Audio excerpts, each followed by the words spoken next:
So இந்த படத்தில் வந்து உங்களோட அப்பாவா நடிச்சிருக்காருல்ல, அவரை காட்டும் போதெல்லாம் திண்ணையில் உட்கார வச்சு காட்டிருக்கீங்க. ஒரு சில மோஸ்ட் ஆஃப் த சீன்ஸ் வந்து வாசக்கால் அப்படி இல்லைன்னா ஜன்னல் இந்த மாதிரிலாம் வச்சு கம்போஸ் பண்ணியிருக்கீங்க. ஸோ அதுக்கு எதனா பர்பஸ் இருக்கா?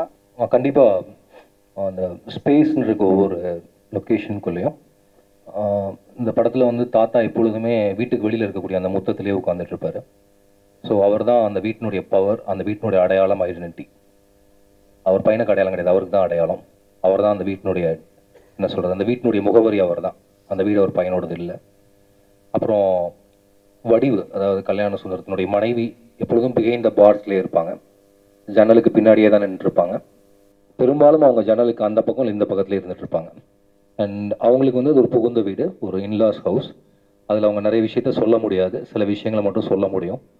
நிறைய கம்பிகள் இருக்குது, அந்த கம்பிகளுக்கு நடுவில் தான் அவங்களால போக முடியுமே தவிர கம்பியை பேத்துட்டு போக முடியாது. அதான் அவங்க. அதுக்கப்புறம் இன்னொருத்தவங்க இருக்காங்க, அந்த மாமியார் கேரக்டர், அதாவது அந்த கல்யாண சுந்தரம் அம்மா. அவங்க எப்பொழுதுமே வந்து அந்த முன் கதவுனுடைய வாசலில் தான் உட்காந்துட்டு இருப்பாங்க. அங்கேருந்து அவங்களுக்கு 4 வாசலும் தெரியும். இன்னொரு விதத்தில் சொல்லப்போனால் அந்த வீட்டினுடைய பெண் அதிகாரம் அவங்க தான். ஸோ அதனால் அவங்க அவங்க உட்காந்துட்டு இருப்பாங்க.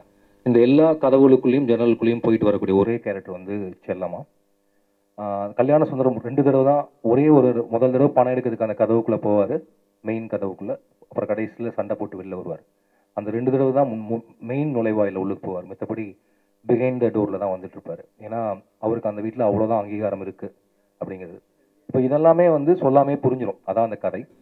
அப்போ அந்த கதைக்கு ஏற்ற மாதிரி அந்த கேரக்டர்ஸை எங்கே பிளேஸ் பண்ணுறோம் அப்படிங்கிறதுலேருந்து தான் அவங்களுடைய ஃபிலிம் லாங்குவேஜ் க்ரியேட் ஆகுது, ஸ்பேஸ் க்ரியேட் ஆகுது. ஒரு கேரக்டரும் 3 டைமென்ஷனில் அங்கேருந்து மாறுவாங்க அப்படிங்கிறதுலேருந்து தான் நம்ம அதை அப்படி பிளேஸ் பண்ணுறோம்.